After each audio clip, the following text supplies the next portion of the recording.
Now, in a major development among Nigerians in diaspora, over 150 members of the Nigerians in Diaspora Organization Europe, NIDOE, have dissolved the leadership of the Central Executive Committee led by Bashiru Obasekola. Now, at a recent meeting, more than 95% of attendees passed a vote of no confidence, citing alleged mismanagement, constitutional violations, and financial accountability issues. Both the Central Executive and Electoral committees were dissolved, and a 7-member Caretaker Committee was appointed to oversee NIDOE's operations and organize transparent elections within the next year. However, NIDOE's legal advisor, Ursula Atueyi, rejected the decision, calling it legally void. Obasekola, the former leader, claimed the move was an attempt to hijack the organization, insisting the Central Executive Committee remains intact under his leadership. Now, to discuss this, we are joined by Dr. Johnson Odibo, former 2-time chairman of NIDOE, Switzerland and Liechtenstein. He joins us from Zurich, Switzerland. Thank you so much for joining us at this time. Thank you for having me here. All right, please go ahead and tell us what are the potential legal implications of the dissolution of the NIDOE leadership, particularly given the conflicting stance of the Caretaker Committee and the former leadership? And also, how can the Nigerian legal system or international law influence the resolution of this dispute? First of all, it's a very good question you're asking. Legal implications on the side of those refusing to hand over NIDOE, the current Dr. Obasekola and his cronies, because the arm of the NIDOE, Nigerians in Diaspora, is the largest arm of Nigerians that can vote and take decisions on matters of this nature, and all the decisions taken so far are in alliance on accordance with the UK Companies Act. And if you recall, NIDOE is a registered entity under UK legal laws, and UK legal laws apply. All right, now, but how do you think this conflict, this internal conflict, would affect NIDOE's ability to fulfill its mission of promoting the interest of Nigerians in the diaspora?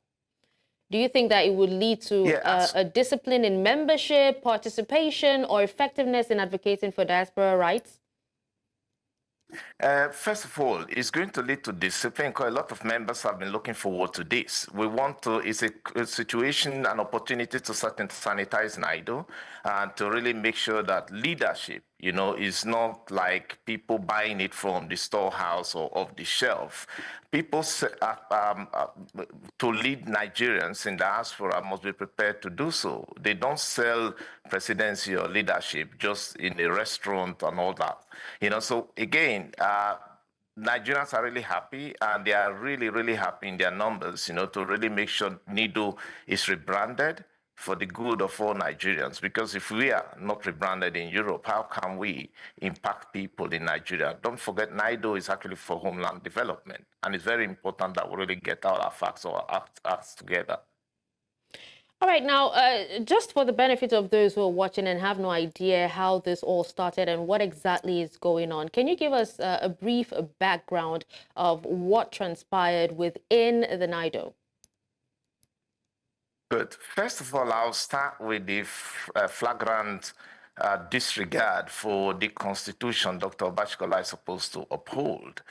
In the election proceedings, the NIDOE Constitution offers under section, even starting from section 23.4, as well as sections of the NIDOE Constitution 56 and 57, these sections clearly stipulate guidelines for elections, guidelines for calling for emergency general meeting by the members of NIDOE. And members of NIDOE are the largest and the strongest arm of the NIDOE. They can take decisions. So the executive has just to comply.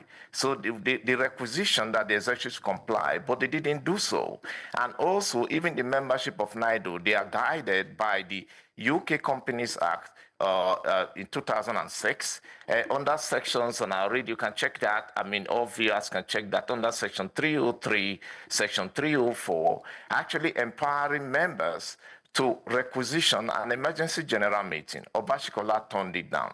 In the elections as well, electing people from UK just because they want to present a particular candidate, he also flaunted the NIDOE constitution itself, which empowers all chapters to be able to present candidates from their chapter. I was, for instance, one of the candidates nominated by Switzerland, and UK, they also had candidates nominated by the ESCO of UK under UK company laws.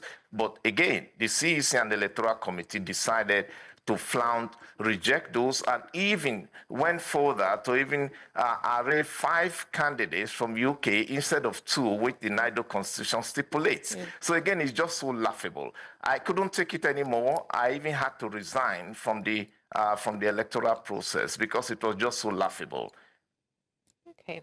Well, thank you so much for enlightening us on what is actually happening or what has transpired within the NIDOE.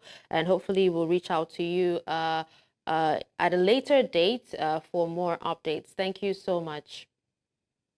Thank you for having me. Thank you. Bye.